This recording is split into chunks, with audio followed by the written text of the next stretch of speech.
দুইটা টিমকে হাগ্ৰামা টিম আৰু আমাৰ নৱখৰীয়া ডাঙৰ টিমক শুভেচ্ছা জনাইছোঁ। তেখেতসকলে অলৰেডি ট্ৰাই এণ্ড টেষ্ট বড়োলেণ্ডৰ পলিটিক্সত they are already try and test তেখেতক ৰাইজে সকলো গম পাই গৈছে। তো ইয়াৰ পিছত আৰু মই নতুনকেতো আৰু কি ক'ব লগা আছে। তেখেতৰ ব্যক্তিগত কথা এতিয়া ৰেওৰেৱা নাৰ্জাৰী ডাঙৰীয়াই কিয় ৰিজাইন কৰিছে সেইটো তেখেতৰ ব্যক্তিগত কথা। কাৰণ তেখেতেও নতুন মানুহ নহয়, দীঘলীয়া বড়ো সংগ্ৰামত আছিলে, মাজতে BPF কৰিছিলে, ইয়াৰ পিছত BJPত আহিল, আজি তেখেতে পদত্যাগ কৰিছে। গতিকে তেখেতৰো কিবা চিন্তাধাৰা থাকিব।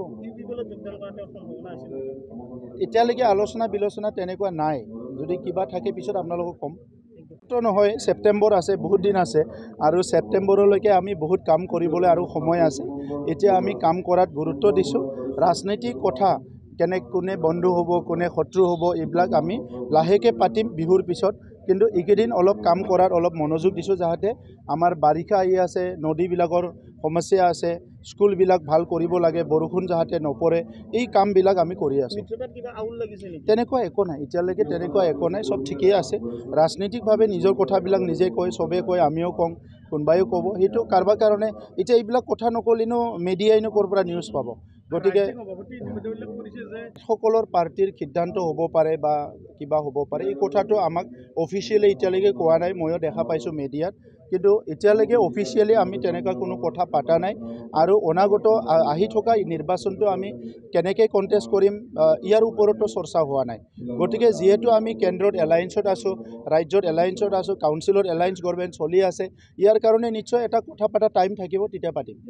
সকলোৰ কথাটো হ'ল কি, এইটো পাৰ্টিকুলাৰ কিছুমান ছিটুৱেশ্যনত সকলো নিজৰ মা দেউতা যিবিলাক থাকে, দাদা খুৰা জেঠা যোনে নহওক, সকলো মৰম কৰে, ৰেচপেক্ট কৰে। কিছুমান থাকে কি অলপমান ডিমটিভেটেড মানুহ থাকে, যিসকলে এই কথাবিলাক বুজি নাপায়, তেতিয়াই নিজৰ হয়তো কোনোবা জ্যেষ্ঠসকলক অলপমান কেতিয়াবা এৰি চলিব বিচাৰে। কিন্তু আজি লাহে লাহেকৈ আমাৰ মুখ্যমন্ত্ৰী ডাঙৰীয়াই বিভিন্ন আঁচনিৰ কথা কওঁতে যিবিলাক কথা ক'লে, যে মা দেউতাৰ লগত সদায় সম্বন্ধ ৰাখিব লাগে, মা দেউতাক সহায় কৰিব লাগে, আমি আমাৰ লেভেলত বিভিন্ন এৱাৰনেছবিলাক কৰি আছোঁ।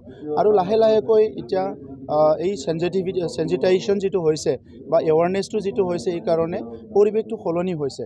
গতিকে আমাৰ BTR অঞ্চলত যিসকল জ্যেষ্ঠৰ কিবা সমস্যা হ'লে এইটো সমাধান কৰাৰ কাৰণে আমি গোটেইকেইটা এতিয়া BTRত চৰকাৰ অহাৰ পিছত য'ত য'ত জ্যেষ্ঠ নাগৰিকৰ কিবা অফিচ লাগে, কিবা ভৱন লাগে, এইবিলাক আমি নিৰ্মাণ কৰা আৰম্ভ কৰিছোঁ, যাতে তেখেতসকলে নিজৰ মাজতে বহি পেলাই বিভিন্ন কিতাপ পঢ়া, কবিতা বা বিভিন্ন কাম কাজ কৰা, ষ্টৰি টেলিং, আৰু নিজৰ মাজতে তেখেতসকলে ব্যস্ত হ'ব পাৰে আৰু ভাৱ বিনিময় কৰিব পাৰে, তেনেকুৱা এটা প্লেটফৰ্ম সৃষ্টি কৰাৰ কাৰণে আমি বিভিন্ন আঁচনিবিলাক হাতত লৈছোঁ।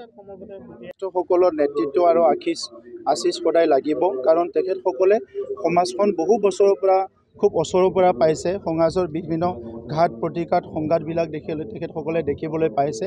চ' এনেকুৱা সময়ত জ্যেষ্ঠসকলে ওলাই আহি বিভিন্ন বিষয়ৰ ওপৰত কথা কোৱা, কাম কৰা, বিভিন্ন এক্টিভিটিবিলাক যেতিয়া আৰম্ভ কৰে, তেতিয়া সমাজখন এটা সঠিক দিশত আগবাঢ়ি যায়। গতিকে তামোলপুৰত আমি সৌভাগ্য যে আমাৰ সকলো জ্যেষ্ঠসকলে একত্ৰিত হৈ পেলাই কিছুমান কাম কাজ তেখেতসকলে আৰম্ভ কৰিছে।